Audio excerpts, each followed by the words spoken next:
Self-confidence is a subtle yet essential feeling that influences everything: the way we speak, walk, decide, love.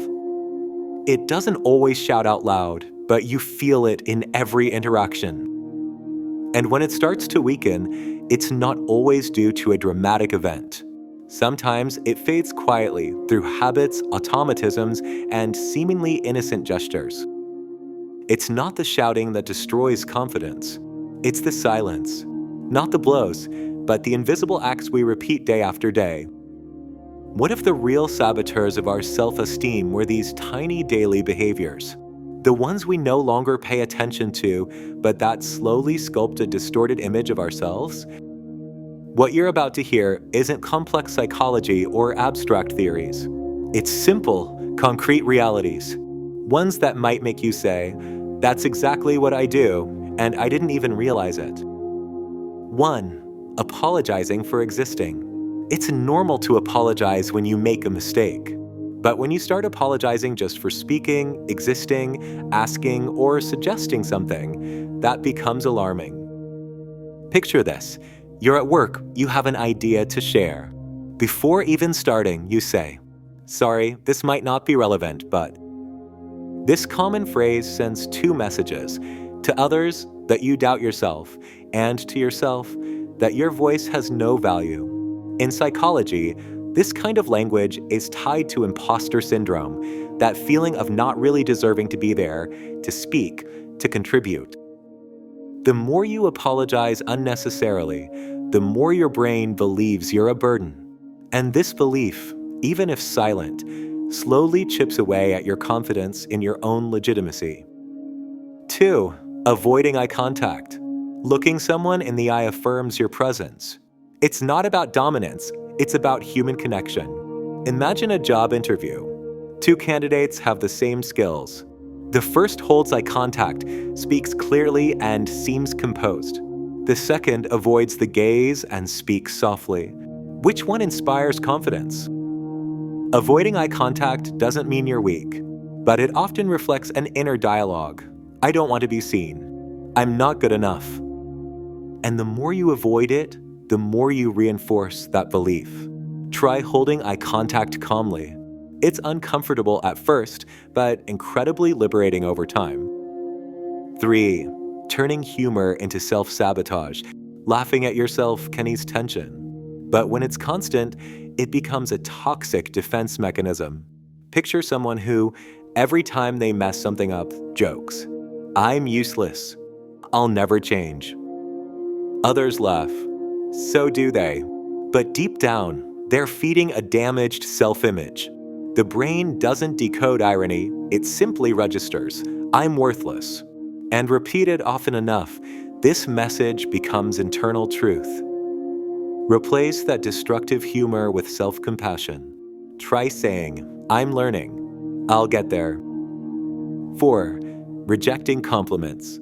Saying thank you may seem easy, yet many instinctively reply, "Oh no, it's nothing. I just got lucky." Rejecting a compliment is denying a positive reality.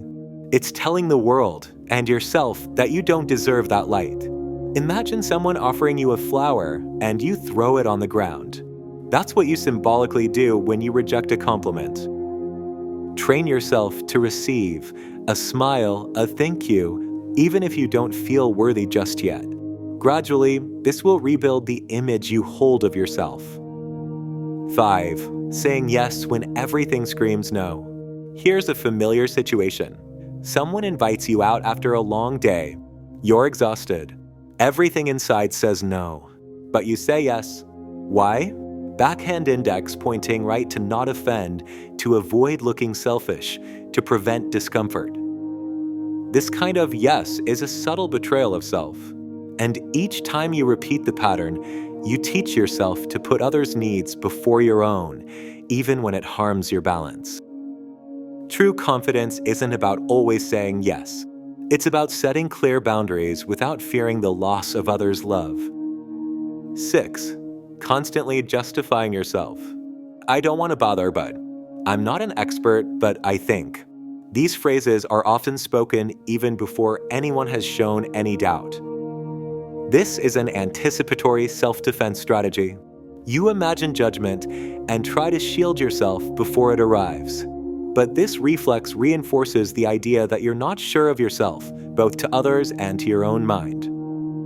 It's healthier and stronger to simply say, "Here's my perspective," and to let it exist without needing to justify its right to be heard. 7. Closing off your body. Your posture influences your emotions. This isn't just motivational speaker talk, it's backed by neuroscience. A famous study by Amy Cuddy showed that posture affects stress and confidence hormones. Hunched shoulders, crossed arms, a downward gaze, these send danger signals to the brain. Whereas opening up physically, even without full conviction, stimulates a sense of inner strength. Try it for 2 minutes. Stand tall, feet grounded, shoulders relaxed, gaze forward. Breathe deeply. You'll already feel a shift. The body often moves faster than the mind in initiating transformation. 8. Silently comparing yourself. Looking at others isn't the problem. It's the biased interpretation you give it. You see a colleague succeed and think, backhand index pointing out I'll never get there. But you don't know their struggles, failures, insecurities. This constant comparison creates an invisible hierarchy in your head where you're always at the bottom. The only useful comparison is with yourself. Backhand index pointing out, am I calmer than yesterday? Did I take one more step toward what I want? 9. Forgetting yourself for others. Being there for others is a beautiful trait. But when you constantly sacrifice yourself, it becomes a denial of your own existence. Imagine a glass of water. If you serve everyone but never refill it, it ends up empty. As you keep adjusting, saying yes, carrying others' emotions, you deplete yourself. And once empty, you have nothing left to give, not to others, not to yourself. True generosity begins with respecting your own needs. 10. Minimizing your words. The words you choose often reflect your relationship with yourself.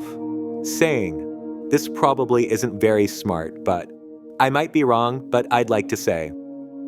You walk into conversations as if apologizing for your existence. And that's dangerous. It trains others not to take you seriously. Speak simply, slowly, clearly, and above all, without excuses. Your voice belongs here. You don't need permission.